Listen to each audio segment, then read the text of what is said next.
It's our weekly Facebook Live chat with Ball State head football coach Mike Neu. And as always, of course, it is Monday, which means you can not just catch us here, but you can also catch us at Applebee's tonight, Monday night with the red and white on Muncie's Sports Station 102.9 and 1340 as well. Mike, we start here and break down first of this past week's game against Central Michigan.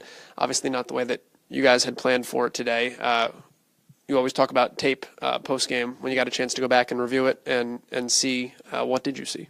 Well, first of all, to start the game, obviously we took the ball offensively, something I wanted to do, play with the lead at home, homecoming, good crowd. Appreciate the fans showing up, all the alums that came back to make it a great place, and the weather was awesome. Had a 3-and-out to start the game, so obviously not a way you want to start the game. We punted into the wind, gave them great field position, got ourselves down 7-0. Then we came back out, went 3-and-out again. So number one, I'm proud of our guys overcoming a tough start to a game, because the first thing that happens, past couple weeks, past 3 weeks when we didn't start out well, we've struggled to get through that. Well, we kind of got through that initial disappointment of not starting the game the way we wanted to.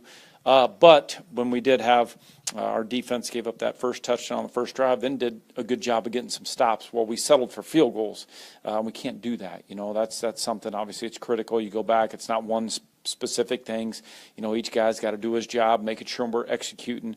But then we got ourselves to a point where it was 7-6 there, and then we gave up a couple touchdowns there on third down where it was communication. Where guys got behind us. One time we had bad eyes. Second time they motioned and did a good job of presenting us with a formation we hadn't seen on tape, and got us on a wheel route into the boundary there where they took a 21-6 lead. Then obviously we have the block punt and went in at halftime there 28-6. Disappointed, obviously was very positive with the team at halftime, saying, hey man, look, we got two choices here. I've been in a situation here at homecoming several years ago where it wasn't so good, where it was 30-3 and went from being the worst homecoming performance to one of the better ones. So we can come out here and we can fight, scratch, claw, take it one play at a time. Thought our guys came out. Defense did a great job getting that turnover. We needed to put a touchdown on the board right there, not settle for a field goal. And obviously felt like if we were able to get a touchdown right there, the excitement, the buzz, I felt like there was still a little disappointment that we settled there for a field goal. But, then we got ourselves in a situation there in the second half where when we were forced to throw the ball, right now we're not really set up to be a drop-back passing team with some of the guys that we're missing up front and some of the guys we're missing on the perimeter. I mean, we're better served at being able to run the ball and try to sustain drives, and that's really how we're cut out right now. So it comes down to us, obviously not getting the job done, and it wasn't for lack of fight. It just obviously it's disappointing, not to capitalize on that, and you got to give Central Michigan credit. I imagine that's probably why you went for it on that 1 4th down too, is trying to kind of capitalize and trying to, we're not going to settle for field goals. Let's boom or bust here. Yeah, no question about it.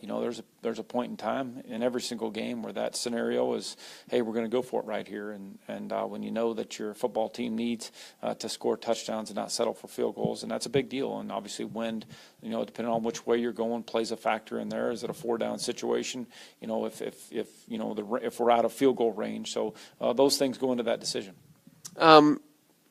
Where's I guess when you talk to guys, we talked about last week you had individual meetings with every single guy.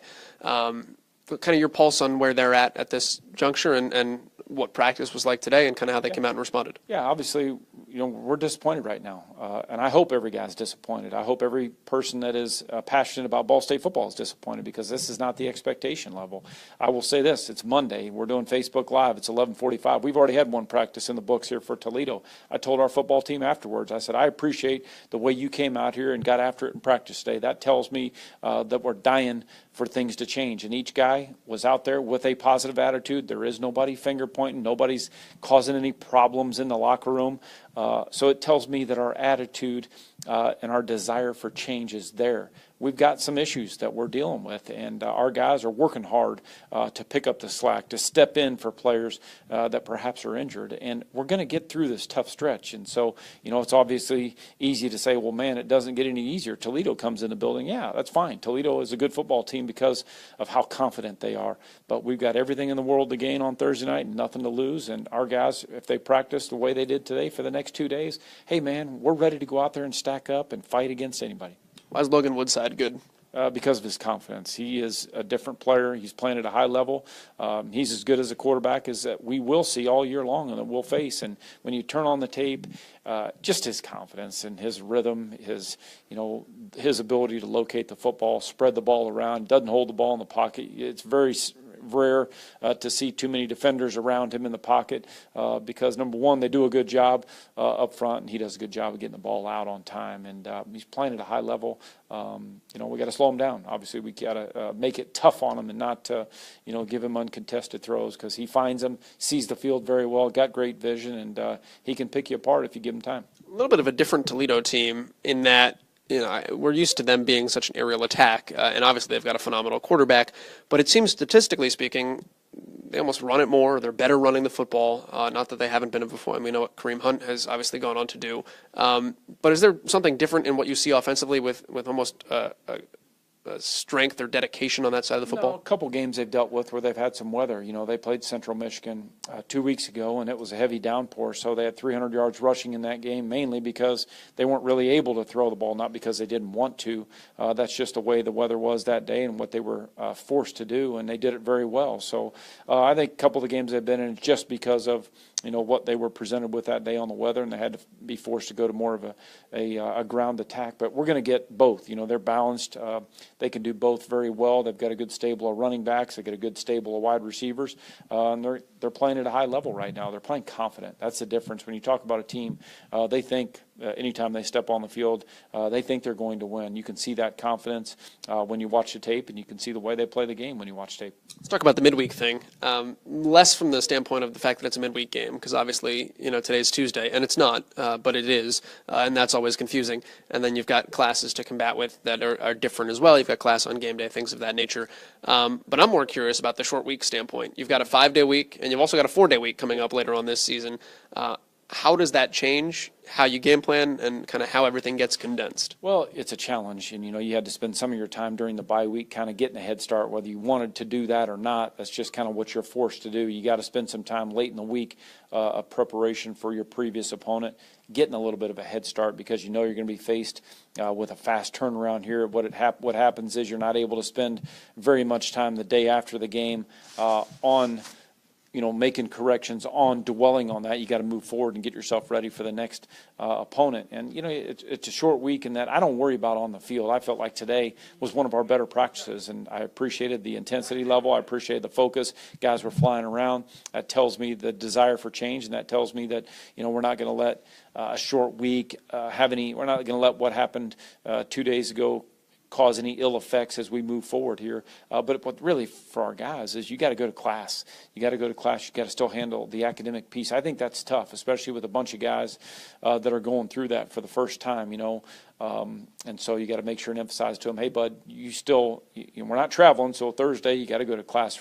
Some of those are on Wednesday, you got to go to class, and some of those young men on Thursday still have obligations in the morning, still have obligations in the afternoon before we get to game time. So that's just part of it that you got to introduce that to them, making sure they understand they have obligations still. And it's you don't just say, hey, well, I don't have to worry about class here Wednesday, Thursday. Yes, you do. You got to make sure and handle that. And even the day after the game, when you get up, it's a late night because you played, and then you got to get up and do things very early on Friday morning because our window with the players is obviously ends at about 11 o'clock, and so we got to get done with that so they can get on about their business with their academics. Injury report, as far as you guys are concerned, a lot of it stays the same, but certainly you mentioned Jack getting dinged up, and if the game was closer, could have come back in.